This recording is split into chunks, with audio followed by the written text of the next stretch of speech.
Hello everyone, myself Pankaj. Welcome to being fish को। इस video में हम लोग बात करेंगे सीवेज फेड एक्वाकल्चर सिस्टम के बारे में। जी हाँ, नाले के पानी से मछली पालन कैसे करें उसके बारे में आज हम लोग विस्तार से समझेंगे।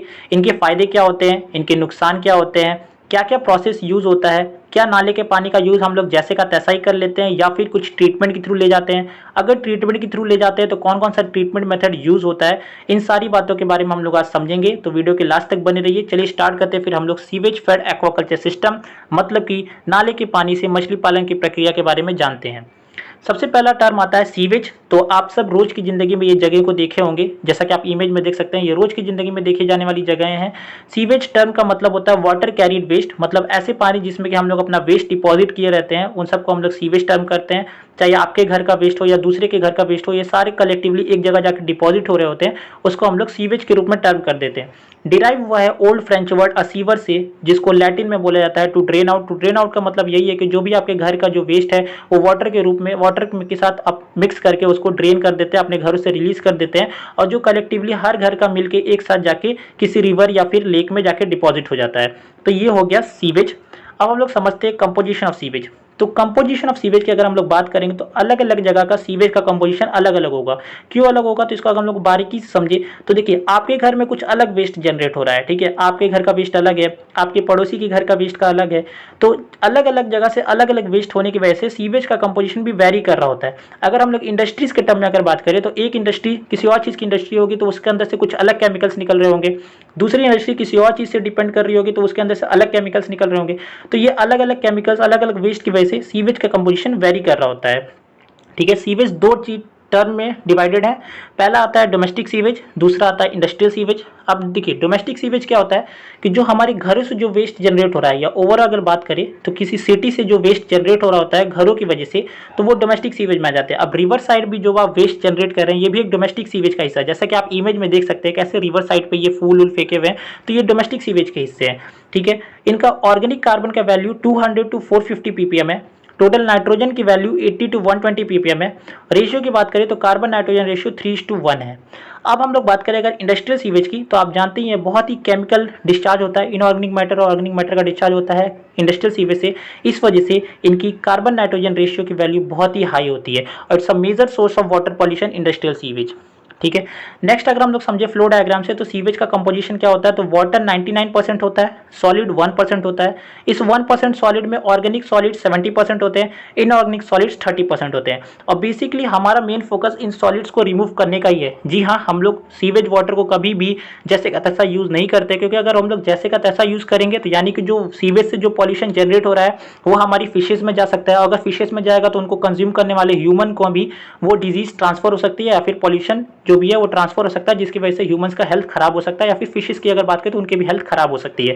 तो इसलिए 1% जो सॉलिड है, जो ऑर्गेनिक और इनऑर्गेनिक सॉलिड है, इसको रिमूव करना ही हमारा मेन फोकस होता है। इसके लिए हम लोग तरह तरह के ट्रीटमेंट मेथड यूज करते हैं।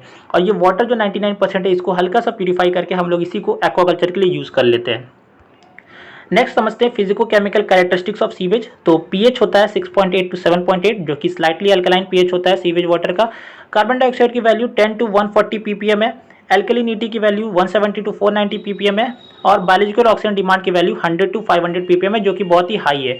अब आप समझ रहे होंगे, सोच रहे होंगे कि यहाँ पे ऑक्सीजन की बात क्यों नहीं की गई है। तो देखिए, सीवेज वाटर जब ट्रीट नहीं किया गया होता है तो उसके अंदर की ऑक्सीजन की वैल्यू एकदम नील होती है, उसमें ऑक्सीजन नहीं होता है, क्योंकि बहुत ज़्यादा न्यूट्रिएंट डिपोजिशन है उसमें, उतना ज़्यादा ऑक्सीडेशन नहीं हो पा रहा है। इस वजह से ऑक्सीजन की कंसंट्रेशन बहुत ही नील होती है। जैसे कि आप यहाँ देख सकते हैं, बायोलॉजिकल ऑक्सीजन डिमांड की वैल्यू 100 to 500 ppm है, जो कि बताता है कि ऑक्सीजन का कितना नीड है सीवेज वाटर में, यूटिलाइजेशन की जरूरत है ताकि ऑर्गेनिक कंपाउंड्स को डिकम्पोज कर सके, पर ऑक्सीजन अवेलेबल नहीं है। ठीक है, अब समझते हैं हिस्ट्री के बारे में जाते हैं। तो सबसे पहले सीवेज फेड एक्वाकल्चर सिस्टम की शुरुआत जर्मनी में हुई थी और इंडिपेंडेंटली इन कोलकाता इन 1930s। अभी ये बिहार, मध्य प्रदेश और महाराष्ट्र में भी प्रैक्टिस हो रही है। और बेसिकली अगर हम लोग बात करें तो वेस्ट बंगाल में ज़्यादातर प्रैक्टिस हो रही है। सबसे पहले इनके पास 12,000 हेक्टेयर एरिया में सीवेज फेड एक्वाकल्चर किया जा रहा था, बट अभी अर्बनाइजेशन की वजह से लोगों के जो घर बन गए, इस वजह से जो एरिया है वो डिक्रीज हो गया। अभी ये 4,000 हेक्टेयर में सीवेज फेड एक्वाकल्चर सिस्टम किया जा रहा है। अब वेस्ट वाटर ट्रीटमेंट के बारे में बात करते हैं। तो क्या क्या ट्रीटमेंट यूज़ करते हैं, जैसे कि हम लोग पहले डिस्कस कर लिए हैं कि जैसे का तैसा पानी यूज़ नहीं करते सीवेज का हम लोग, उसको हम लोग ट्रीटमेंट के थ्रू ले जाते हैं। तो कौन कौन से ट्रीटमेंट के थ्रू ले जाते हैं, तो बेसिकली दो तरह के ट्रीटमेंट मेथड है, एक है प्राइमरी ट्रीटमेंट, दूसरा है secondary treatment. Primary treatment divided है स्क्रीनिंग, स्कीमिंग और सेडिमेंटेशन में। अब स्क्रीनिंग क्या होते हैं, तो प्राइमरी ट्रीटमेंट में बेसिकली पहले हम लोग समझ लेते हैं। उसमें हम लोग बेसिकली जितने भी बड़े बड़े सॉलिड्स होते हैं जो हम लोग आंखों से देख सकते हैं, ऐसे सॉलिड्स को हम लोग पहले रिमूव करने का काम करते हैं। प्राइमरी ट्रीटमेंट मतलब बेसिक ट्रीटमेंट मेथड है ये। तो स्क्रीनिंग के थ्रू क्या होता है कि जो लार्ज कोर्स पार्टिकल हैं उनको हम लोग किसी स्क्रीन के थ्रू अवॉइड कर लेते हैं या सेपरेट कर लेते हैं। दूसरा आता है स्कीमिंग, जो भी फ्लोटिंग सॉलिड्स हैं, फ्लोटेशन मेथड आपने सुना होगा, स्कीमिंग के थ्रू हम लोग क्या करते हैं, जो भी फ्लोटिंग सॉलिड्स हैं उनको रिमूव करते हैं। और अगला आता है सेडिमेंटेशन। तो ऐसे सॉलिड्स जिनकी डेंसिटी वाटर से ज़्यादा है उनको हम लोग सेडिमेंटेशन मेथड से नीचे की तरफ डिपॉजिट करके उनको सेडिमेंट करके सेपरेट कर लेते हैं। तो ये प्राइमरी ट्रीटमेंट मेथड का मतलब था। अगर हम लोग अब सेकेंडरी ट्रीटमेंट के बारे में समझे तो इसमें 3 प्रोसेस होते हैं, activated sludge, filtration and oxidation pond. ठीक है, ये तीनों ही बहुत एसेंशियल मेथड है। ये सेकेंडरी ट्रीटमेंट है, मतलब कि आप ये उन सॉलिड्स के लिए यूज हो रहे हैं जो कि डिजॉल्व्ड है वाटर में, जो हम लोग देख नहीं सकते वो वाटर में डिजॉल्व्ड है। ऐसे ऑर्गेनिक और इनऑर्गेनिक सॉलिड के लिए हम लोग सेकेंडरी ट्रीटमेंट मेथड का यूज करते हैं। सबसे पहले समझते हैं कि एक्टिवेटेड स्लज क्या होता है। तो एक्टिवेटेड स्लज में बेसिकली मेन फोकस हमारा रहता है कि हम लोग कंटिन्यूस एरेशन प्रोवाइड कर रहे होते हैं। एरेशन यहाँ पे बहुत जरूरी है क्योंकि हम नहीं चाहते कि हमारे जो भी सीवेज वाटर का हम लोग एक्वाकल्चर के लिए यूज करने जा रहे हैं तो उसका ऑक्सीजन लेवल 2 to 3 mg पर लीटर से कम जाए, इसलिए हम लोग कंटिन्यूस एरेशन कर रहे होते हैं। एक्टिवेटेड स्लज हमेशा याद रखिएगा कि इसमें एरेशन का मेन रोल होता है। ठीक है, दूसरा का हम लोग बात समझे, और ये एक्टिवेटेड स्लज का प्रोसेस 1 से 20 घंटे का अंतराल का होता है।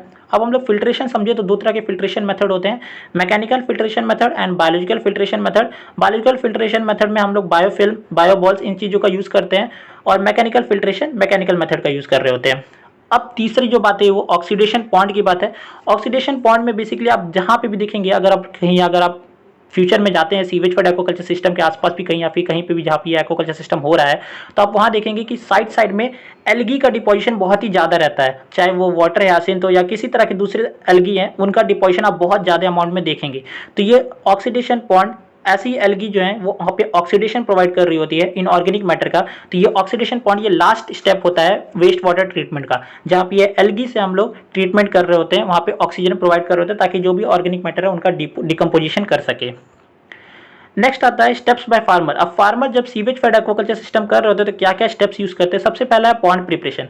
तो पॉन्ड प्रिपरेशन में बेसिकली यही है कि जो भी हमारा एरिया है उसको हम लोग ड्राई करके वहाँ पे पहले उसको सुखा के जो भी एक्वेटिक इंसेक्ट है या किसी उनको रिमूव कर लेते हैं। ठीक है, दूसरा है प्राइमरी फर्टिलाइजेशन। अब प्राइमरी फर्टिलाइजेशन पीरियड 15 से 20 दिन का होता है। प्राइमरी फर्टिलाइजेशन क्या है कि वो सीवेज वाटर को हम लोग डिपॉजिट करके उनको छोड़ देते हैं 15 से 20 दिन के लिए।